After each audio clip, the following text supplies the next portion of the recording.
Okay, the first part, we talk about introduction to robotics. Okay, if you still can recall. Then we talk about the kinematics. Okay, in your lecture 345 or inverse kinematics.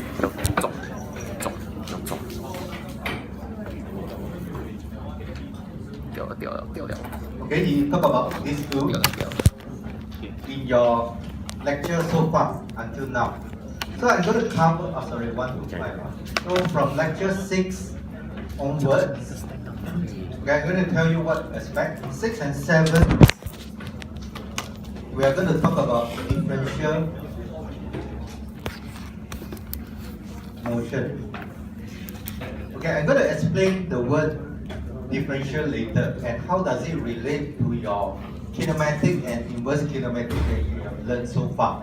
Whatever you learned so far is not going to be a waste, it's going to be a continuation all the way from lecture 6 to lecture 11. Okay? And for this, the main thing that we're going to talk about is the Jacobian matrix. Okay? And there will be one exam question from lecture 6 to 11. Okay, whatever you learn from Dr. Mustafa, lecture 1 to 5, in the exam, there will be 2 questions. 20 marks each. Okay, 2 questions. Okay, for my part, 6 to 11, there will be only 1 question.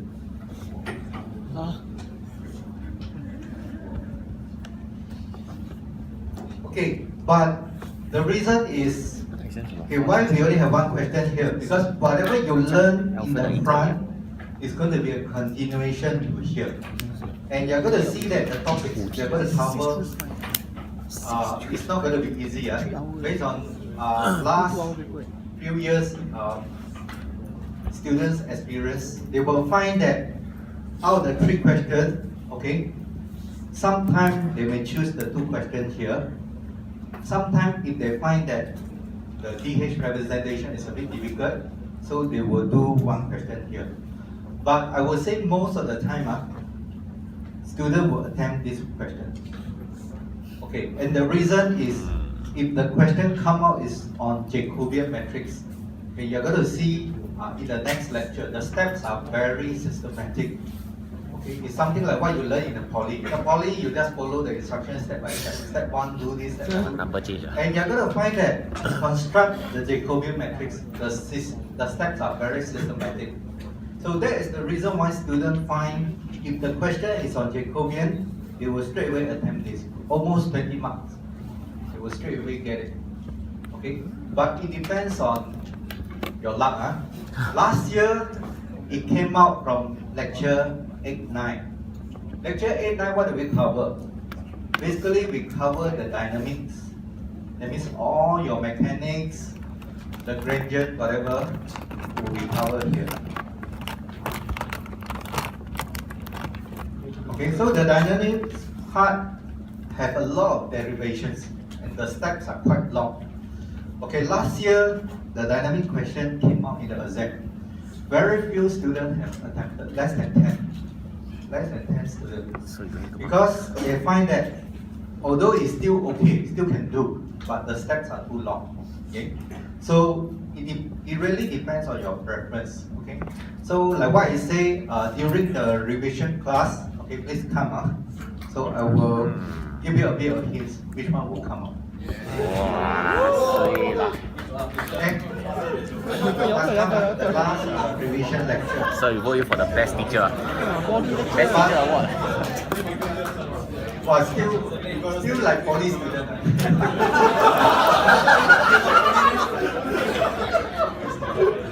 Okay, the mindset is still similar.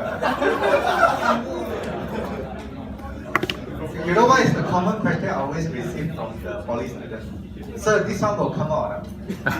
This is the most famous question out of all the questions. Okay, but unfortunately, for now, you still need to learn all the 6 lectures. Okay? Okay, so 8 and 9, we're going to talk about robot dynamics. And the last two lectures, we are going to talk about robot control. Okay, you learned about control in the other two modules. Okay, you all still can recall, right? Your PID controller, your closed loop control function, your error transfer function, and so on. So all those that you have learned, we are going to apply some of them here. Okay, but this will be the last two topics. Okay, if you ask me, I will say based on the last how many years? At least 5 years, 5 to 6 years. Is either this one or this one. Okay, so my main focus will be on these two. Okay, so what I will do is, although we go one lecture every 2 hours, but I will try to combine the last two lectures together in one lecture. Okay, so you know what I mean, huh? Okay. Okay, so this will be the content and the lecture. Any questions so far regarding the exam, regarding the topics, and so on? So far, okay. Okay, that's okay. Let's try to look at the actual lecture material. Okay, this handout that I'm going to use every lecture, you can find from the Moodle. Okay, so it's good that you print out and bring along for the next lecture. Whatever next lecture you're going to have, bring the lecture slides, because I'm going to use the lecture slides to illustrate, okay, all the key concepts. It's already in the Moodle. No. Y'all can see it? Yes. Okay, let me check again, because yeah, it's already inside. Probably I just keep it. Oh, probably I forgot to turn on something. Okay, doesn't matter. So after this lecture, I'm going to turn it on. Okay, so you all just print out for the next lecture. Okay. Okay, this is from lecture 6 material. Okay, let's do a quick revision. Okay, we talk about a frame called fixed reference frame. In your lecture 1 to 5, you talk about X, Y, Z. Okay, the 3 fixed reference axes. Okay, and then you have another moving frame axis called N, O, and A. Okay, I'm just doing a quick revision of what you have. Okay, this moving frame here, or any particular frame with respect to the fixed reference frame, we can define a transformation matrix called T. And this T is given by 4 elements, the N, O, A, and P. If we were to put in matrix form, it's going to be in this way. Okay, you have the N, X, Y, Z component. You have the 0 and the 1 here. You have the O. You have the A. Okay, finally we have the position. Okay, what is the position P? The position P is this vector here. Okay, in terms of Px, Py, and Pz. Okay, this is what you have learned up to now. And what we are talking about here is the normal kinematics or inverse kinematics when at a particular time you want to go from one point to the other point, okay, or you want to define where is the frame at a particular time, okay, from one position to the next position. So this is talking about discrete movement, okay. So this is what you have covered so far. It's discrete, in other words, it's non-continuous. Okay. But if we look at the actual robots, okay, robot manipulators, is it going to move? No, stop. No, it's not discrete. What you are seeing is what? Continuous. Just like hand movement, human hand movement, it's going to be continuous. So because of the actual practicality, we want to learn about continuous motion. That's why when we talk about continuous, that is called very small movement, called differential motion. Differential means very, very small motion. Okay? So instead of all the NOAP components, what we are going to see is we are going to see a differential motion called DT. That means at a very small time interval, at a very small motion, okay, what will be your dN, dO, dA, dV? In other words, what will be the change in your NO and A moving frame? What will be the change in your P position? Okay? So that's why everything is about D now.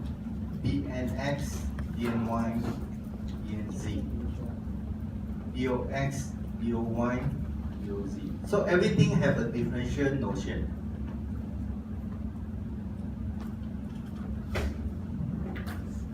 dPx, dPy, dZ. And for this, we are talking about continuous motion. Okay, let me quote one example. So from here, we go to here. And why do we have to consider this? I'm going to show you one practical example by giving you a picture. Okay, show you a picture.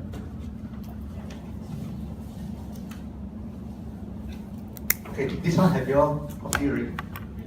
Okay, anyway, this part I'm going to show later on also. I'm just trying to give you an overview before I go to the actual maths.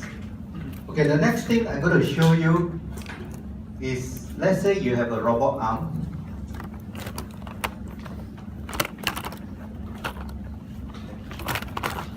You have an end effector. Okay, so what you're going to do is, you're going to do welding on a particular metal piece. Okay, the actual fact is, the end effector will move from this position to this position at a constant speed. If you want to get uniform welding, you have to make sure that this path that the robot end effector is going to follow, it has to move at a very constant speed. Okay? And next lecture, when we talk about the Jacobian, the Jacobian matrix is going to tell you each of these joint number 1, joint number 2, joint number 3, how much joint movement you need to make in order to have a uniform and constant speed from point A to point B. Okay? And the relationship between the joint and the end effector is being defined by the Jacobian matrix.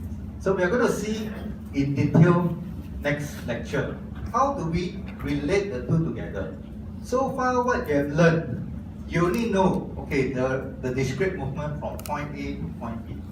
You don't care how many joints are there, what is the robot configuration, and so on. Alright? But from lecture 6 onwards, we're going to look at individual joint contribution such that at any moment, the robot end effector will follow exactly this path. It will not deviate from this path. So that is what you're going to learn in lecture 6, 11. Okay? So I hope this will provide a good background understanding on why do we have to study differential motion, why we don't stop at kinematic and inverse kinematic. Okay, so with this, let's go to the first slides. Okay, these slides here has summarized what I've gone through just now. Okay, we talk about differential kinematic, which is very small movement, okay, of your reference frame, your moving reference frame. And this differential motion are related to velocity. This one, we are going to talk about the Jacobian next week. This is related by the Jacobian matrix. Okay, so what are the type of differential motion? You have learned so far we talk about translation, talk about rotation, and talk about the combination of both, which is called the transformation. So whatever you learn up to now is all applicable. Okay, it's just that now instead of P, which is X, Y, Z, we are talking about dP, which is dx, dy, dz. Very small translation motion. Okay? And instead of talking about rotation, x, okay, with an amount of, okay, let's say about x, about y, about z, instead of talking about individual rotation, okay, about the NOA axis, we are talking about delta x, delta y, delta z. And this matrix is called a delta matrix. Okay, for differential motion, it's the same as your normal kinematics. But now we have the dP here, we have the delta here. One will talk about translation, one will talk about rotation. And we are going to see with a combination of both, how do we define the actual differential motion. Okay? So this is basically what we're going to cover. And let's look at the translation first. Okay, as you can see from this matrix here, is similar to what you have seen in your lecture 1 to 5. So your dx, dy, dz is at the last column here, the first three elements. So there's no change. So that is a good news. So whatever you learned so far is still applicable. Okay, that's about translation. Now let's take a look at rotation.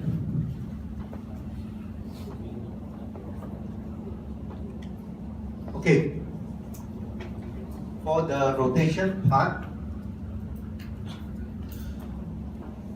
okay, about the N, the O, the A axis, okay, you are going to make small movement called delta x, delta y, delta z. Okay, delta x is the rotation about the N axis. This is about the O axis. This is about the A axis. Very small angular movement. Okay.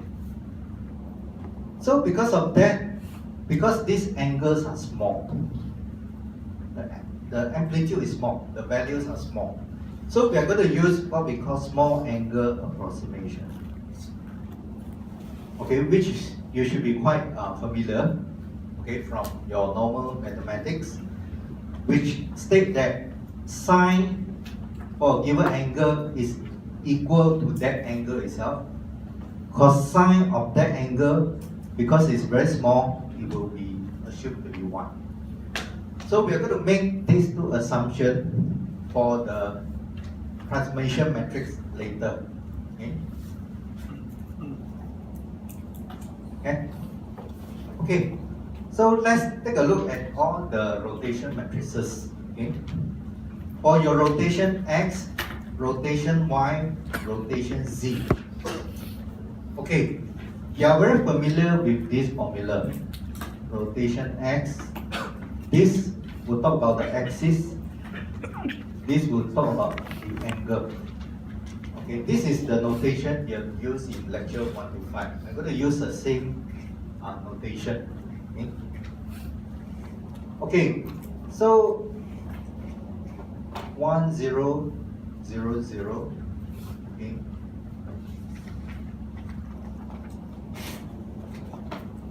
Here is cosine. These two elements are cosine. These two elements are sine. Okay, so you learned about this before. Okay, when you have an assumption that these angles are small, because of cosine, we assume to be a value of 1. The cosine here. Okay, so we are going to substitute a value of 1 here, a value of 1 here.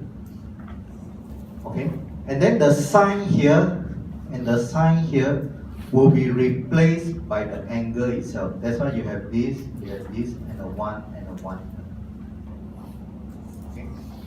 So this is based on small angle approximation. Okay. So we can do the same thing for rotation Y or rotation Z. Okay. So with this, we can define not only the translation or differential translation, we also define differential rotations. As you know, these two are the basis for kinematics. Okay, so we're going to start from these two.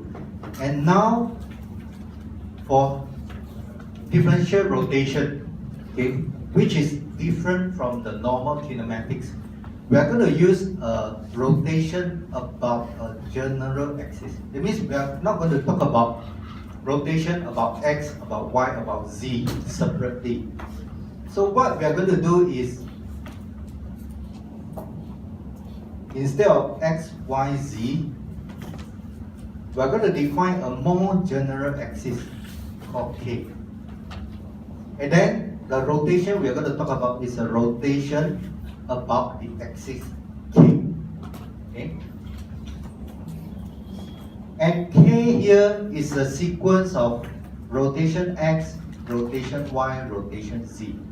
Okay, in your lecture 1 to 5, you know that the sequence of X, Y, Z or Z, Y, X and so on. Is the sequence important? Yes, right? Okay, so you always do a post multiplication because if you are reference to a moving frame. So let's say I do a rotation X about the moving frame, the previous moving frame. Then I do a rotation Y followed by a rotation Z. You know that I have to write X first followed by Y followed by Z. You have to do post multiplication. But we're going to show later this result here. We are going to compare with another sequence. Rotation Z first, followed by Y, followed by X. We're going to compare the result and see for differential motion, are the sequences important? Okay, so that is the next thing we're going to look at. Okay, so let's take a look. Okay, for rotation X, Y, Z, you get this result. This is from the previous slides. Okay? So if you were to multiply the other way around, okay, you can go back and take this as an exercise. You're going to get the same matrix. In other words, the sequence are not important now. That's a good news, huh? Before that, you have to keep thinking, wow, this one is pre-multiply, post-multiply, what are the sequences? But the good news about differential motion is, because the angles are so small, whenever you have delta X, delta Y, for example, it's going to be equal to delta Y, delta X. Because they are all small angle, this will be almost equal to 0. And because of this assumption, okay, you will get the same matrix regardless of the sequence. So this is the first important point you need to know, okay, for differential motion and normal motion. Okay. This is the main difference among the two.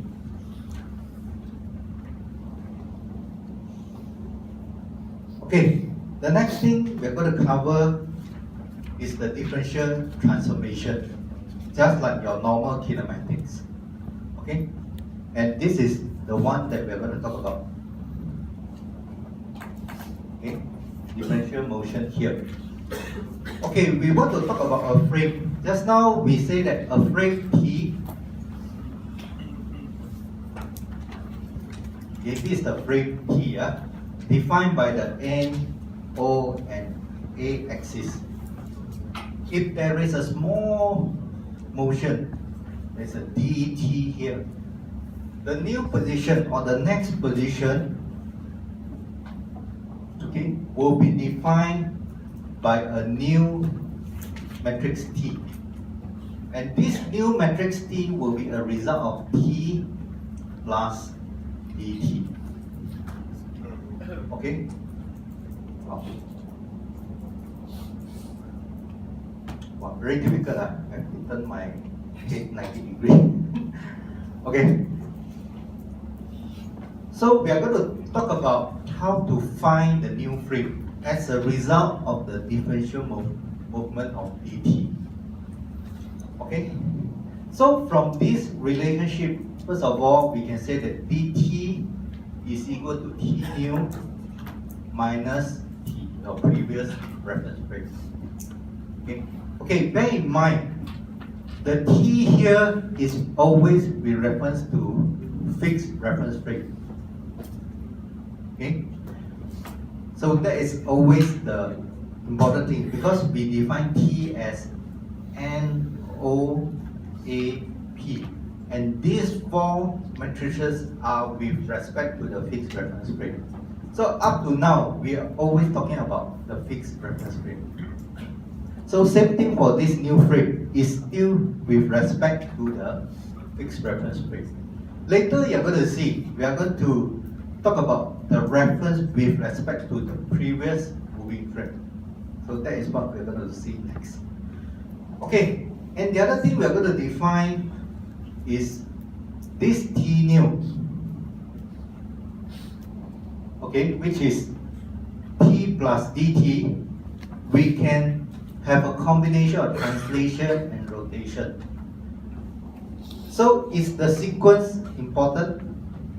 No, right? Just now we have already said, because of the small differential motion, okay, all the values are small. So as such, the sequence are not important. But we're going to use this notation to come up with the differential transformation matrix later. Okay, so at this moment, we just take that it's a differential translation, dx, dy, dz, differential rotation with respect to the axis k, and the angle is theta. Correct? So we don't talk about the delta x, delta y, delta z. We talk about the general axis called k. Okay? Multiplied by the matrix T. Why do we put at the left hand side the translation times rotation? Why not at the right hand side? Yeah, just now I mentioned, because the reference is still at the fixed reference frame. You have to do pre-multiply. Okay? Okay, so this is what we can relate. We are going to start from this definition. Okay? And then we write dt here. Okay, the dt here, okay, write bigger here, is going to be equal to the matrix T pre-multiplied by a triangle here. And this triangle is what we call differential operator. Okay, you need to be a bit careful here. Although here we still do a pre-multiplication, but this delta is not a transformation matrix. It is just a mathematical operator which will provide the differential function. Okay? Because the pre-multiplication is already done here. This is your transformation matrix. This delta is not your transformation matrix. Okay? So at this moment, you just know this is an operator, a mathematical operator. And to define differential motion, you need to find what is this value, or what is this matrix. If you know this matrix, this triangle here, then I can define all kind of differential movement, be it translation or rotation. It's all given by dt here. Once I know my dt, I can calculate my new frame. T plus dt will be equal to my new frame. Right? So that is the thing we want to find now. How to find delta? That will be the question. Okay? Okay. We're going to look at the next slide. So the differential operator delta here is given by this multiplication or rotation translation minus the identity matrix. Why is it so? Just now we say dt equal to t new minus t. And what is t new? T new equal to translation, rotation,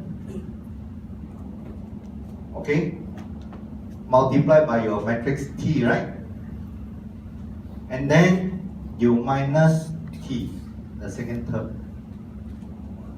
Because you have T and T, I can combine the T together. So you have translation, rotation, minus I here. I is your identity matrix. So that's how we get this equation. Okay. Again, we use the same definition as before. Okay, once you understand this, the identity matrix, we know all the diagonal elements will be a 1. So these two multiply together, minus this identity matrix, we're going to get this differential operator, delta.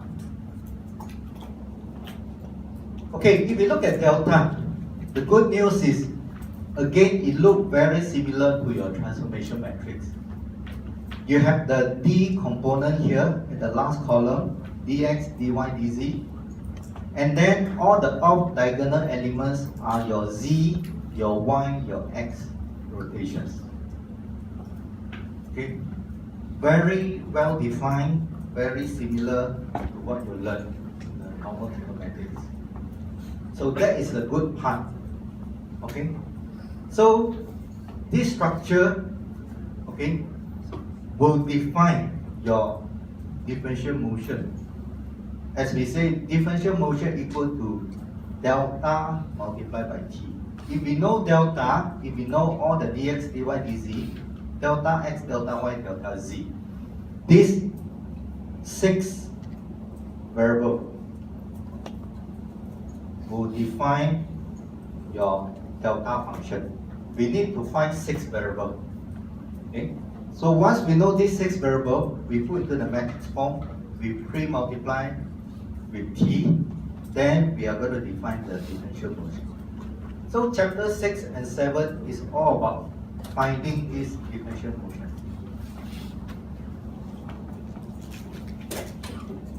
Okay, any questions so far?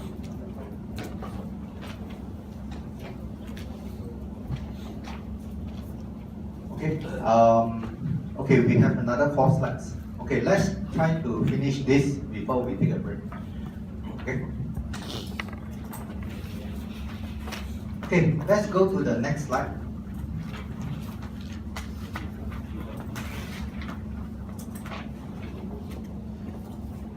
Okay, now we can formally define dt. Okay, as we say before, I'm going to use a smaller banner. dn, do, dA, dp. So these 4 will define your dt. Now you have these 4x4 matrices here. Okay? So it's different. It's being denoted by d in front, or the d, okay, similar to your dt. Okay? And we have seen just now, this is delta multiplied by your t, and that will give you dt. And delta is given by the 6 variables that we talked about just now. Okay? So let's try to define dp here. dp is given by dx, dy, dz. Again, I'm going to write one more time so that you are familiar with this new term. Delta is given by delta x, delta y, delta z. So if we know these 6 variables here, if we know 6 variables, then we can define dp, we can define delta. One will be translation, one will be rotation. Then we can find the delta, the differential operator, then we can find the dt.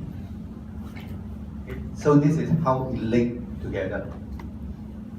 Okay, we're going to see some example later, how to calculate the differential operator delta. Okay, I've given you some handout, so some of the examples I've extracted from the textbook, the recommended textbook. So these are all relevant examples, okay? So it will guide you step by step, okay, on how to find one another. If we know one, how to find the other one. Okay. So next, we are going to talk about between frames, differential change from one frame or the previous frame to the next frame. How do we define the DT? Okay, up to now, we are still talking about delta T, where T is with respect to fixed frame. Okay, but what if we are going to talk about T delta T here, where this delta here is with respect to fixed reference frame, this delta. Now this delta T here is with respect to moving frame, which is post multiply. We learned before, either pre-multiply, post-multiply is going to give you the same DT, right? The same change of the frame. So now we are going to see how to find delta with a T here with respect to the previous moving frame. Okay? So we have seen just now how to find delta. Now to find delta T, okay, the formula is given here. Okay, how do we find this formula?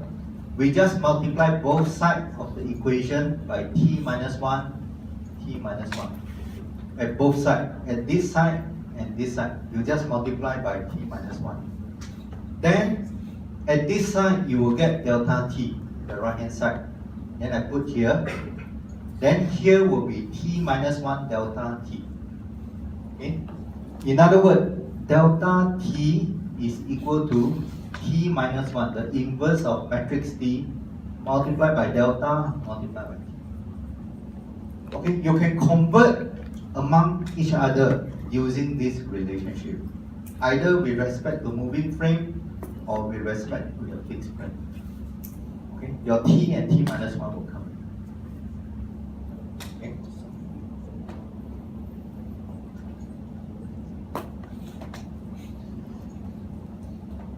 Okay, so then the next question is how to define delta T. Okay, are we going to calculate the inverse matrix, then multiply by delta, multiply by T? Wow, if we are going to do that every time, it's going to take up a lot of the computer computation time. Just imagine, taking the inverse of a 6 by 6 matrix is going to be quite complicated. Alright? So if every position, just imagine every differential position, small tiny movement, you need to do this multiplication, or it's going to kill the computer time. So we are going to see how can we simplify this movement, this formula here. Okay, the next part we're going to see is here, delta T equal to this formula. Okay, so if we multiply all the three of them, fortunately you can simplify to one single matrix. Wow, that is the good news. Okay, you look at the matrix again. Again, you have 6 elements or 6 variables. 1, 2, 3, Z, Y, X. Again, you have 6 variables. That is the good news. So, if you know these 6 elements or 6 variables, you can calculate your delta T straight away. So you don't have to every time do the inverse matrix calculation here. Okay?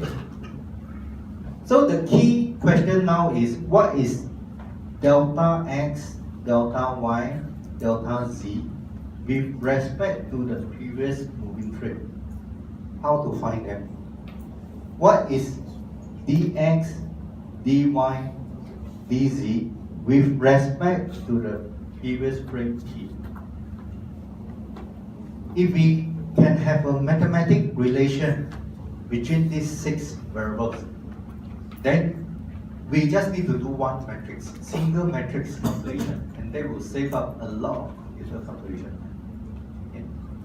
Okay, bear in mind why I keep mentioning about computer calculation time. Okay, let me go back to the beginning. I mentioned about the robot welding. In other words, from one position A to position B, you need to define into very small, tiny differential motion. At every dt, you need to do one matrix calculation. Just imagine, so much calculation is going on within that particular 1 or 2 seconds of the movement. So a typical computation time for a robot and effector should be around 5 milliseconds to 20 milliseconds. Anything greater than this, what will happen? It's not going to be a straight line constant speed anymore. It's going to be other path. It's not able to follow one straight line as we want. So you need to do as much calculation as possible. So the computation time is a key factor. That's the reason why we have to study all this lecture, 6 to 11. Okay? It's in terms of the practicality. In actual practical, we are talking about millisecond or even microsecond nowadays. So you need to do such computation, fast computation. That's why we need to define a matrix to quickly calculate these 6 variables, so that you can, within the next few milliseconds, you can calculate the next position, and then keep calculating, okay, over the time. Okay, so this is the formula for the 6 variables that we talked about just now. Okay, I'm going to talk about the formula here, but the good news is you can just program into the computer. Okay, once you know delta, just now we talk about delta, we talk about dp. You still remember? Okay, or in this case here they call matrix D. The dp here is defined as D here. Okay, just now we have seen D is given by your dx, dy, dz. Right? Then your delta is given by delta x, delta y, delta z. This one you know, because I know how much I want to move. If I want to do the welding, I can do an interpolation. How much or what will be the next position or orientation. So you know these 6 variables from the beginning. Once you know these 6 variables, you can put it into matrix delta, matrix D. So we see a delta here, we see a D here. So what is left is the N, O, A, and the P. We have already defined the N, the O, the A, and the P. This one we have defined at the beginning of the lecture. Okay? So I'm not going to mention, this is NX, NY, and Z. We have 3 elements, 3 elements, 3 elements, and then you have 3 elements. So I'm not going to write the whole thing again. This one you will know because you must know the frame. These 4 vectors will give you the T. Remember? So if you know the frame, or you must know the frame before you can do this calculation. So you must know T. Once you know T, you can break down into the N, O, A, P elements. Once you know these 4 plus the delta plus the D, these 6 pieces of information, then you can calculate your delta T. This is what we want. We want to calculate the delta T. You must know T, you must know delta, you must know D.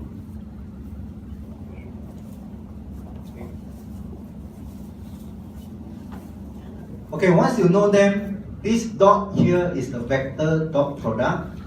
this cross here is the vector cross product. Okay? So it's just a matter of doing dot and cross vector manipulation. Then we can define the delta xyz dx dy dz with respect to the previous moving frame. Okay, let's do a quick summary before we go for a short break. Okay, today we talk about this delta t here. Okay, you can look at the previous slide or the formula. Okay, then we want to find where is the new frame, the t new, and we say that the t new is given by t plus dt. Okay, and the dt here is given by delta t or t delta t here. Okay, this is with respect to fixed reference frame. This is with respect to moving frame. Okay, so once we know delta, we can calculate delta t using this formula. The last slide. Okay, and what we want to find is eventually this one. Where is the new frame? So that we can calculate every few milliseconds or even up to microsecond nowadays, where is the next position or orientation. So every milli or microsecond, we are trying to do this calculation. Just imagine the amount of computation needed. Okay, okay, any question so far? No one? Okay, if not, we will take a short break. After we come back, we are going to look at the examples. Okay, so that will enhance what we have learned today. Okay, so I see you later. Those who come late, please take a copy of the handout.